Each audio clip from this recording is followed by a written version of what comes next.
Sesuai dengan definisinya, berarti reflux gastroesofagus adanya aliran balik dari lambung kembali ke dalam esofagus. Tentunya tidak hanya makanan atau minuman, tapi juga akan ikut asam, pepsin, tripsin, atau asam empedu. Disebut dengan feeding difficulty. Ya, feeding difficulty artinya anak itu termasuk dalam picky eater. Jadi dia memilih, mempunyai selektif yang tinggi, menolak untuk masuk. Padahal sebetulnya fungsi menelannya sebetulnya normal.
Mungkin bisa disampaikan di link yang sudah di-share di kolom chat.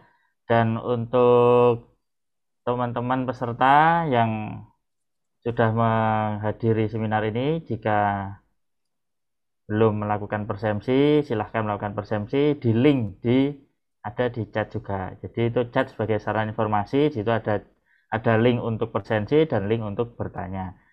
Oke, ini sudah masuk pertanyaan. Sementara yang di layar terlihat ada 1, 2, 3, 4 pertanyaan. Mungkin kita mulai dari yang pertama, Anonymous ya, dari Anonymous. Selamat siang dokter, izin bertanya. Untuk melakukan tindakan FISH pada kasus anak yang kurang kooperatif, bagaimana ya? Ini mungkin menanyakan bagaimana. Ini mungkin dokter Agus ya yang mau menjawab nih. Atau berdua, monggo. Mungkin pertanyaan pertama dijawab terlebih dahulu. Ya, terima kasih Dr. Anggoro. Jadi sebenarnya pertanyaan pertama ini nanti sekalian menjawab yang kedua ya, nanti setelah itu ditambah oleh Prof. Vigar.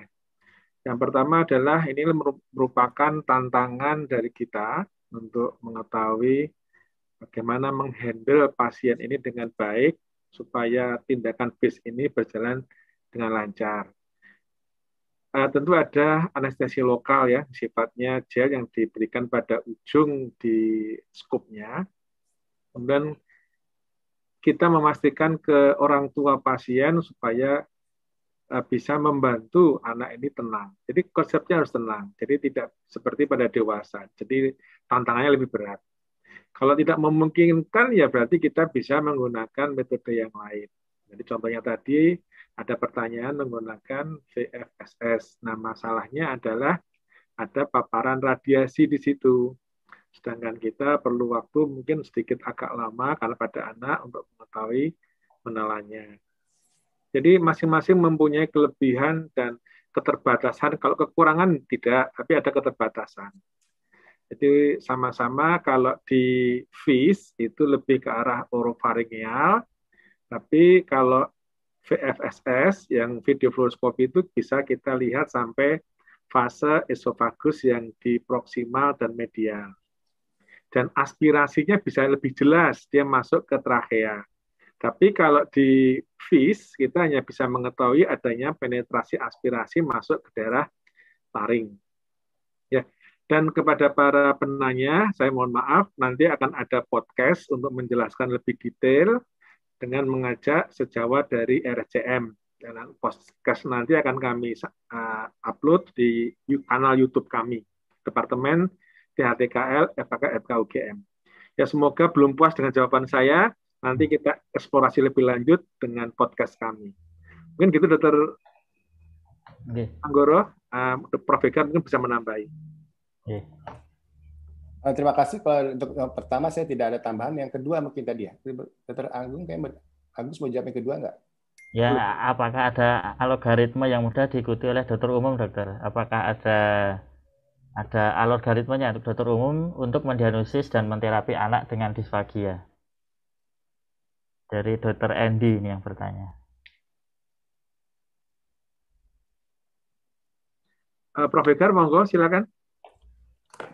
Baik, terima kasih Dr. Agus dan Pak Anggoro. Menurut saya disfagia ini memang sangat menarik sekali dan sangat sulit pada pasien anak ya. Kalau kita tentu pada bayi kita lebih mengenal kepada dia refusal feeding, dia karena sangat sulit sekali karena dia bisa mengeluhkan. Tetapi pada anak itu, terutama pada bayi, menurut saya itu ada beberapa poin ya Dr. Agus yang seringkali menjadi faktor leak seorang anak itu menolak atau refusal feeding gitu ya. Pertama bisa aja itu akibat dari dia gangguan disfagia. Pertama pada usia 6 bulan, 12 bulan dan 2 tahun itu seringkali pada fase-fase tersebut seorang anak itu seringkali tidak ada difficult feeding ya. Dia seperti tidak mau menelan, tidak udah masa menelan merasa rasa tidak enak rasa keluar. Nah, itu seringkali kita memang jadi PR buat kita bersama adalah apakah ini murni ada sesuatu kelainan organ di dalam atau suatu kelainan fungsional. Karena pada seorang bayi atau pada anak lebih besar itu ada yang namanya gangguan saluran cerna fungsional yang kita kenal dengan nama mual fungsional atau mutafungsional. Yang kita perlu, betul itu tidak perlu diapa-apakan. Kita tidak perlu melakukan intervensi. Tetapi kendala di kita adalah sampai di manakah kita mengatakan ini tidak apa-apa, hanya suatu hal yang fungsional, tidak perlu kita melakukan sesuatu tindakan. Nah, untuk itu maka sangat penting sekali suatu algoritma dan scoring.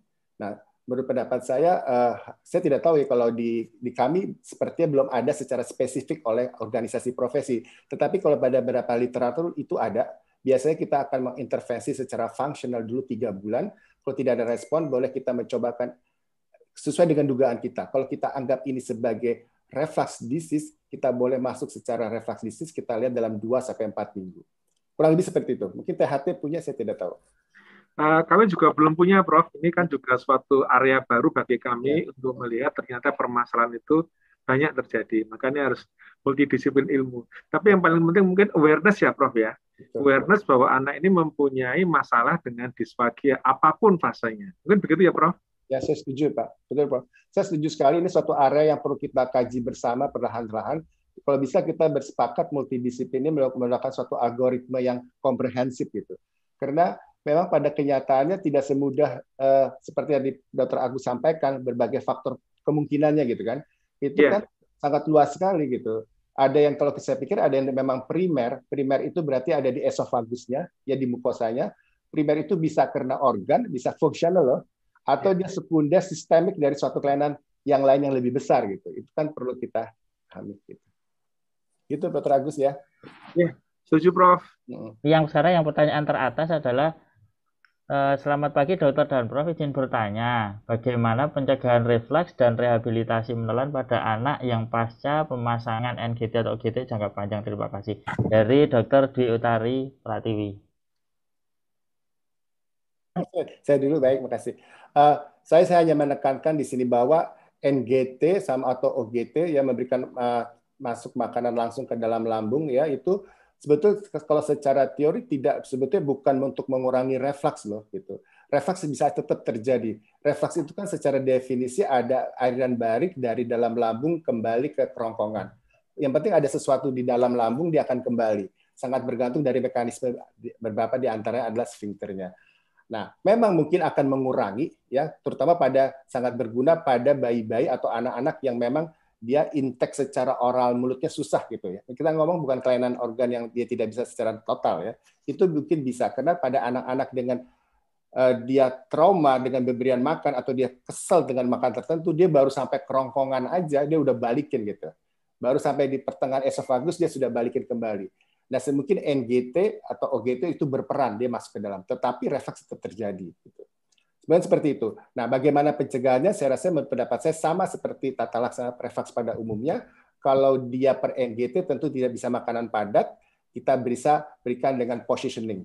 Tetapi kalau kita mau berikan thickening seperti yang saya sampaikan tersebut, kita jangan lupa ujungnya harus kita gedekan lubangnya sehingga susu itu bisa lebih masuk lebih mudah. Kurang lebih seperti itu, Dokter Agus dari saya. Oke, mungkin selanjutnya ini ada dua. Mungkin pertanyaan berikutnya adalah dari yang mana dulu ya? Mungkin yang ini ya, yang pertama dokter dari Feby ini ya, Feby Sabrina. Mana yang lebih direkomendasikan? Apakah menggunakan VFSS atau FES? Apakah perbedaan dari kedua pemeriksaan tersebut? Terima kasih dokter. Ya, tadi sudah saya sampaikan singkat, ya prinsipnya FIS itu kita bisa melihat real time dengan ekspresi pasien, yang memang agak sulit. Kelebihannya adalah kita bisa melihat secara langsung area anatomi dengan endoskop itu, dari mulai kemampuan dari velumnya, kemudian kemampuan di daerah larinya. Ada tidak residu, seberapa banyak residu, posisinya di mana residunya. Tapi di satu sisi kita tidak bisa mengetahui aspirasi secara dalam ya dibandingkan dengan VFSS. Untuk yang masuk esofagus juga lebih mudah dilakukan VFSS. Hanya kendalanya kalau anak ini susah dinilai, maka paparan radiasi videofluoroskopi itu juga menimbulkan masalah pada anak tersebut. Kedua-duanya tidak bisa menggantikan, kedua-duanya bisa saling melengkapi. Begitu, Dokter Anggoro. Oke, terima kasih dokter. Mungkin ini Dokter Agus lagi. Pada slide keempat disebutkan mengenai assessment swallowing related QOL pada pasien anak. Apakah kuesioner yang direkomendasikan?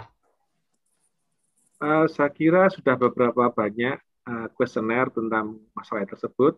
Tapi yang ditekankan pada Prof. Edgar tadi kan jelas antara infant dengan balita dan remaja itu kan berbeda permasalahan menelannya. Sehingga saya mohon maaf belum punya pengalaman untuk penggunaan kuesioner untuk melihat kualitas pada anak. Mungkin Prof. Edgar punya pengalaman? Saya juga belum pernah menggunakan kuesioner khusus untuk melakukan kualitas pada gangguan menelan. Ya. Tapi kalau refleks sebagian itu cukup banyak kuesionernya ya. Terima kasih. Ya, ini izin pertama kepada Prof. Ega dari Dr. Guntung Basita. Loh, mana tadi? Oh ya. Mengapa prokinetik saat ini tidak dianjurkan lagi untuk diberikan pada anak dengan GER? Terima kasih, Prof. Baik, makasih banyak, pertanyaan bagus sekali. Jadi betul. Saya waktu saya belajar tahun 97 sampai 2000 aja itu prokinetik masih menjadi salah satu pertimbangan pada pasien-pasien yang tidak respon terhadap thickening maupun positioning. Prokinetiknya pun juga spesifik ya. Prokinetik kan bisa metoclopramide, bisa domperidone maupun cisapride. Yang dimaksud sini adalah cisapride. Kenapa cisapride itu menjadi pilihan? Karena memang dia bekerja di perifer, di plexus-plexus yang ada di saluran cerna, bukan di sentral. Nah, tetapi pada tahun tersebut timbullah berbagai laporan terhadap efek sampingnya, terutama pada bayi yang kecil dan juga pada orang tua. Sehingga berbagai organisasi profesi gastro maupun dunia mengkaji kembali dan akhirnya disepakati sebetulnya bukan obat itu di stop, tapi pemakaiannya harus by monitoring kuat oleh seorang dokter. Jadi hanya dibolehkan obat-obat itu hanya ada di rumah sakit. Tetapi menurut pendapat saya, kita jangan tak usah terburu-buru tergantung dengan itu. Karena itu dulu diberikan pun pada refleks-refleks yang sangat berat yang kita anggap sangat mengganggu dan tidak respon terhadap hal tersebut. Saya berbagi aja pengalaman. Saya punya pengalaman memantau sedikit pasiennya, hanya sekitar 15 anak bayi. Saya ingin membandingkan, karena saya tahu cisapride itu akan habis, akan ditarik, saya akan mencari penggantinya. Saya mencoba membandingkan dengan domperidone. Walaupun secara teori saya akan tahu bahwa ini akan gagal. Kenapa? Karena domperidone itu kan bekerja dominannya di sentral, di CTZ. Sedangkan kelainan kalau kita ngomong reflux murni, kelainannya itu di perifer. Tetapi adalah 30% saya pikir kerjanya domperidone ada di perifer. Saya coba. Ya, yang saya menyampaikan bukan perbandingannya, tapi saya mengatakan, jadi sebelum pemeriksaan saya lakukan EKG dahulu semua, kemudian saya kasih 1 minggu masing-masing domperidone sama cisapride, saya cek kembali EKG-nya, ada 2 anak pada dengan cisapride itu ada gangguan iramanya. Nah, sejak itu pun saya berpikir, waduh hati-hati dong saya ya pada bayi-bayi kecil itu, karena kan 2 di antara 15 itu kan cukup lumayan ya, sekurang hampir 20% gitu. Itu kemungkinan terjadi. Jadi anjuran saya adalah jangan terburu-buru memberikan si spread itu. Kalau tidak usah kita kasih spread itu ya, kita berikan. Kalau memang terpaksa kita memberikan, harus kita pantau dan kita yakini tidak ada gangguan irama jantung dan sebagainya. Karena pada umumnya refleks itu kan fisiologis, dia akan sembuh dengan bertambah usianya dan kita bantu sementara dengan technomelic positioning dan sebagainya. Demikian dok dari saya. Iya, terima kasih Prof atas jawabannya. Mungkin ini ada pertanyaan lagi dari Dokter Ivana. Selamat siang Dokter dan Prof. Mohon izin bertanya bagaimana membedakan regurgitasi yang normal atau patologis pada anak. Terima kasih. Baik, terima kasih. Pertanyaan yang menarik sekali.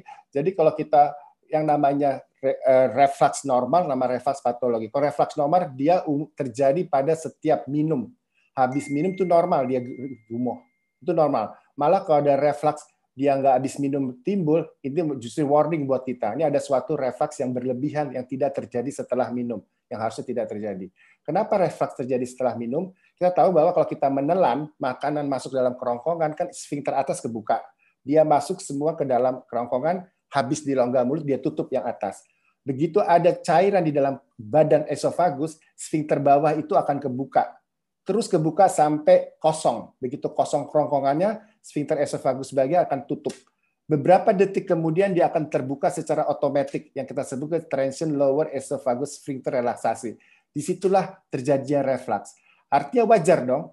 Setiap habis minum dia akan reflux, itu wajar pada bayi, apalagi dengan maturitasnya belum sempurna.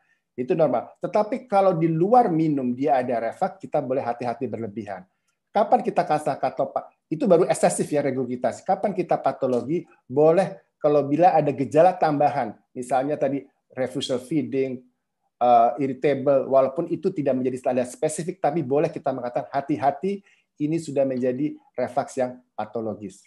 Kurang lebih seperti itu dok jawabannya. Terima kasih Prof atas jawabannya. Ini mungkin untuk ke Dr. Agus, pada pemasangan feeding tube dapat menyebabkan iatrogenik disfagia. Apakah hal tersebut terkait trauma saat pemasangan atau lama penggunaan feeding tube-nya? Terima kasih. Oke, terima kasih. Jadi kita tahu feeding tube itu kan tidak bisa lama ya. Ada yang fasenya kalau yang silikon itu bisa sampai 1 bulan, bahkan ada yang 3 bulan. Kemudian ada yang non silikon 7 sampai 10 hari. Sehingga dari pemasangan sendiri bisa menyebabkan luka. Luka terjadi proses inflamasi. Pemasangan jangka panjang sendiri dengan gerakan dia mencoba menelan air liur juga akan ada gesekan-gesekan di daerah faringolaringeal sehingga ada luka tersendiri.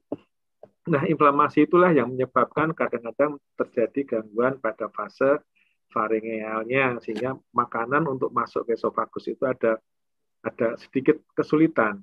Nah, di situ mungkin jawabannya. Terima kasih dokter atas pertanyaannya. Mohon maaf tadi termute karena ada iklan yang memancing agar tidak disfagia. Ini sudah 11:30 ya. Mungkin sudah waktunya kita ngetes apakah kita bisa menelan atau tidak gitu. Ini untuk waktu bagaimana dari panitia? Masih berapa menit? 2 menit ya. Oke, mungkin 2 menit, mungkin satu pertanyaan lagi kali ya. Satu pertanyaan lagi, yang mana ya enaknya ya? Izin bertanya, Prof. Apakah ada pengaruh konsumsi makanan tertentu oleh ibu yang menyebabkan kejadian GERD pada bayi yang masih mendapatkan ASI? Monggo, Prof. Baik, secara GERD primer tidak ada, ya artinya tidak ada. Tapi kalau ke arah bayi mungkin ada. Ya, tapi kalau pada ibu tidak ada. Apabila terjadi GERD berlebihan pada seorang bayi yang mendapat ASI eksklusif, maka seringkali kita hubungkan, kita yakin ya bahwa secara volume, secara teknik sudah benar, dia tetap masih regurgitasi. Kalau dikaitkan dengan konsumsi dari ibu, kita lebih berpikir kemungkinan ada faktor makanan yang dikaitkan dengan komilk protein alergi gitu. Ya, dari makan ibu, tapi kalau pada makanan anak yang sudah besar ada kan, kopi, es, air dingin dan sebagainya itu sama aja. Yeah. Kasih. Yeah. Mungkin yang pertama ini Oke, untuk Dokter Susiana, dokter, nah, ini bagaimana caranya membedakan seorang anak yang mengalami disfagia atau picky eater gitu, disfagia dengan picky eater itu. Bagaimana cara membedakannya, dokter? Oke, terima kasih moderator atas kesempatannya ya. Jadi sebelum kita menjawab pertanyaan ini, kita harus kembali dulu melihat kalau seorang anak itu makan, anak itu kan bersifat semi pasif atau semi aktif ya. Dia makan atau bayi itu tidak bisa makan sendiri, dia harus dipersiapkan makanan oleh orang tua atau oleh pengasuhnya. Jadi proses makan itu dimulai dari menyiapkan makanan atau mengatur makanan yang akan dimakan oleh anak itu, kemudian menghantarkan makanan itu masuk ke dalam mulut anak tersebut, ya, dan kemudian penerimaan anak tersebut untuk makanan yang masuk di dalam mulut sehingga ia bisa melanjutkan ke dalam proses menelan. Ya, jadi problem yang timbul dari sejak menyiapkan makanan sampai makanan itu masuk ke mulut sampai dia mau melakukan suatu aktivitas yang disebut dengan oromotor, gerakan oromotor itu termasuk dalam proses makan. Masalah di situ adalah masalah yang disebut dengan feeding difficulty. Ya, feeding difficulty artinya anak itu termasuk dalam picky eater. Jadi dia mempunyai selektif yang tinggi, menolak untuk masuk. Padahal sebetulnya fungsi menelannya sebetulnya normal. Jadi ada jenis-jenis makanan tertentu yang dia mampu. Dia bisa mampu untuk mengkonsumsi makanan tersebut. Tapi pada jenis tertentu, atau bau tertentu, atau rasa tertentu dia menolak. Itu adalah seorang anak yang picky eater. Tapi proses menelannya normal. Tapi kalau disfagia ini adalah gangguan transportasi. Jadi berhubungan dengan fase-fase dari proses menelan. Fase oral kah, fase faring kah, atau fase esofagus kah? Ya, problem yang timbul biasa berkaitan dengan anatomi dan fisiologi dari proses menelan. Ya, itu kalau terjadi gangguan atau tidak normalan dari proses menelan tadi itu masuk ke dalam kategori disfagia. Jadi berbeda seorang anak yang picky eater dengan seorang anak yang disfagia. Saya rasa itu untuk dapat mengerti membedakan antara disfagia dan picky eater, dokter. Ya, baik. Terima kasih, Dokter Susiana. Ini ada pertanyaan yang berkaitan, dok, untuk pertanyaan sebelumnya. Apakah dengan vaksin dengan disfagia atau picky itu ada warning sign, dok, yang mungkin orang tua perlu ketahui atau dokter, kami selaku THT juga perlu ketahui, dokter? Oke. Warning sign-nya, dok. Oh, warning sign dari anak curigai picky eater ya atau disfagia ya. Biasanya kita tahu ya kalau anak bayi itu pasti dia akan punya dokter anak yang rutin dia datangi. Berat badannya akan dihitung, tinggi badannya akan dihitung dan punya kurva untuk pertumbuhan normal. Ya. Jadi kalau itu tidak tercapai, ada overweight, artinya berat badannya tidak sesuai dengan umur. Atau wasting, berat badannya tidak sesuai dengan tinggi badan, atau stunting, tinggi badan tidak sesuai dengan umur. Ya, itu ada tanda-tanda bahwa ada problem pada pasien ini. Problem masalah gangguan makan. Sekarang kita harus tahu ini gangguan makan, picky eater kah, atau gangguan disfagi. Kalau picky eater dia pasti mampu makan, tetapi selektif. Enggak semua makanan yang dia mau, tidak semua makanan yang dia mampu, tapi dia mampu untuk makan. Kalau disfagia biasanya punya problem. Kalau disfagia fase oral, dia pasti akan terjadi drooling, ya, atau terjadi melepeh terus, ya, atau terjadi perswelling aspirasi. Kalau fase faring, tiap makan terbatuk-batuk. Kalau dilihat ke dalam ada residu, itu tanda-tanda, ya. Jadi kita harus warning sign dari anak yang dicurigai itu kalau kita menemukan penambahan berat badan yang tidak sesuai dengan umur yang disebut dengan overweight tadi. Ya, kita harus evaluasi. Dan biasanya ini yang memegang pasien-pasien yang picky eater ini adalah dokter anak karena dia yang rutin menimbang dan mengukur tinggi anak. Ya, baik. Terima kasih jawabannya, dokter. Jadi mungkin lebih ke itu ya, dok ya. Mengaruhi kejadian laryngopharyngeal reflux pada anak. Dan apakah itu juga pengaruhnya terhadap durasi atau ukuran dari feeding tube-nya, dokter? Dokter? Ya, terima kasih atas pertanyaannya. Terima kasih, Dokter Harido.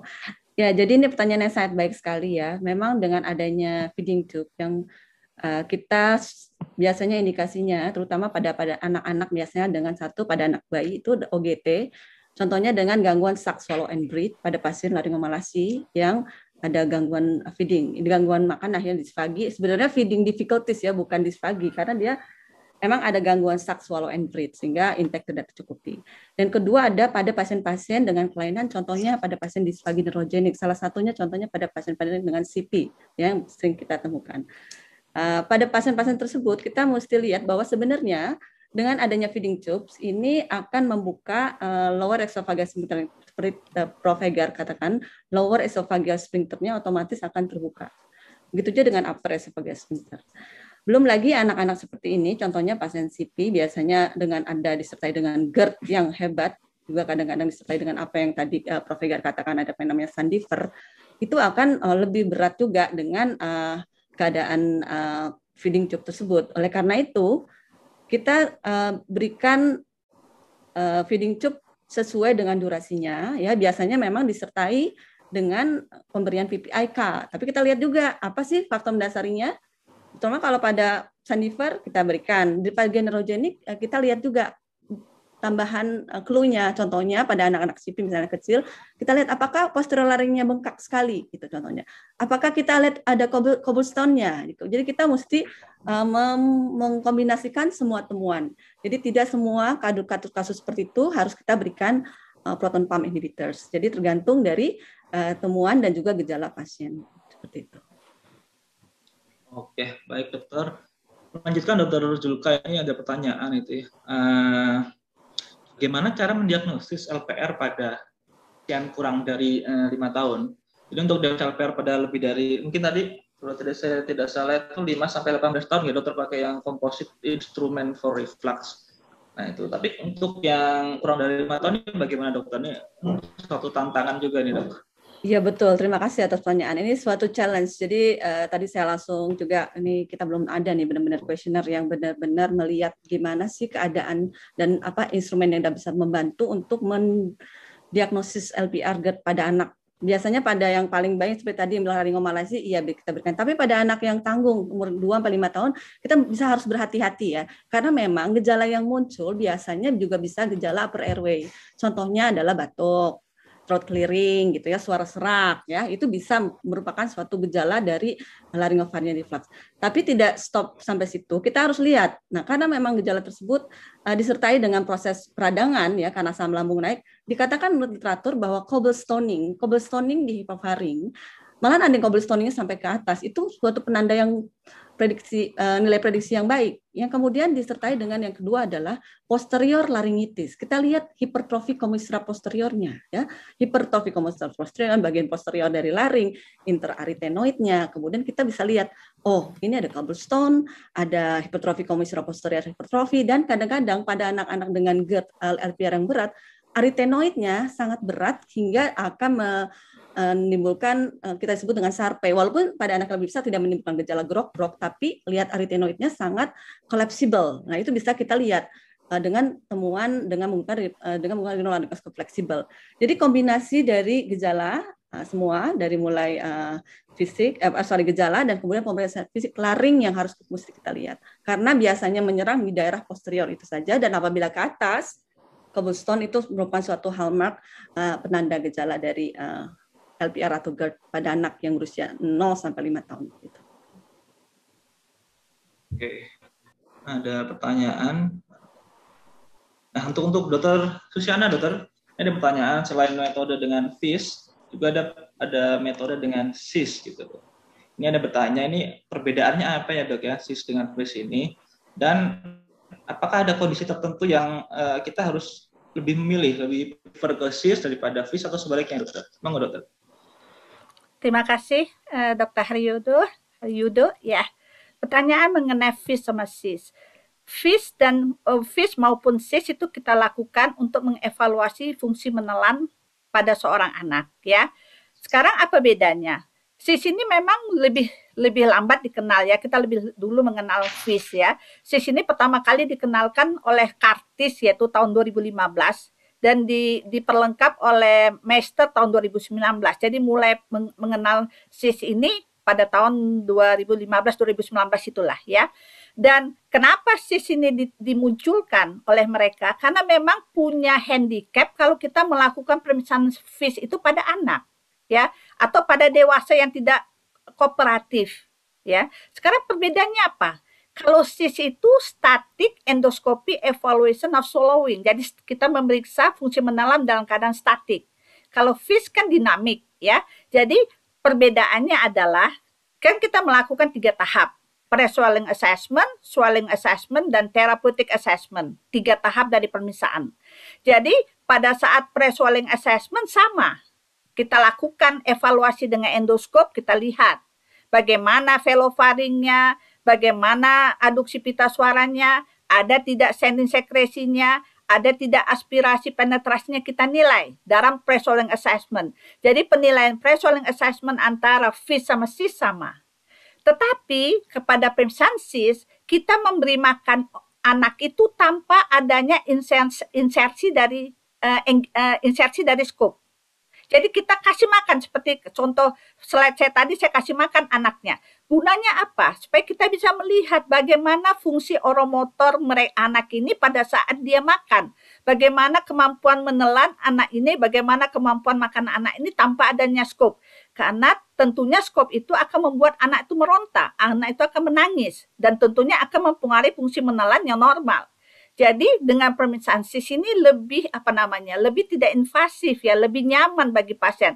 Karena kita nilai tanpa menggunakan insersi endoskop. Kemudian setelah dia berhasil menelan sesuatu, kita langsung masukkan endoskop ke dalam dan kita lihat apa yang terjadi. Jadi tidak lebih dari 2 detik kita masukkan endoskop, kita nilai apakah tadi masih terdapat misalnya residu yang dimakan tadi, apakah residu itu ada aspirasinya atau penetrasinya enggak? Ya, jadi bedanya SIS tidak menggunakan endoskop pada saat memberi makan. Jadi membuat anak itu lebih mudah dinilai. Sedangkan FIS kita menilai pada saat ada skop kita kasih makan. Jadi kalau kita pengen melihat bagaimana fungsi dinamis, kita harus lanjutkan dengan FIS. Ya, tapi kalau pada pasien dengan picky eater, ya, kita boleh melakukan hanya dengan SIS. Dan SIS ini lebih gampang dilakukan dan bisa dilakukan oleh dokter siapapun. Ya.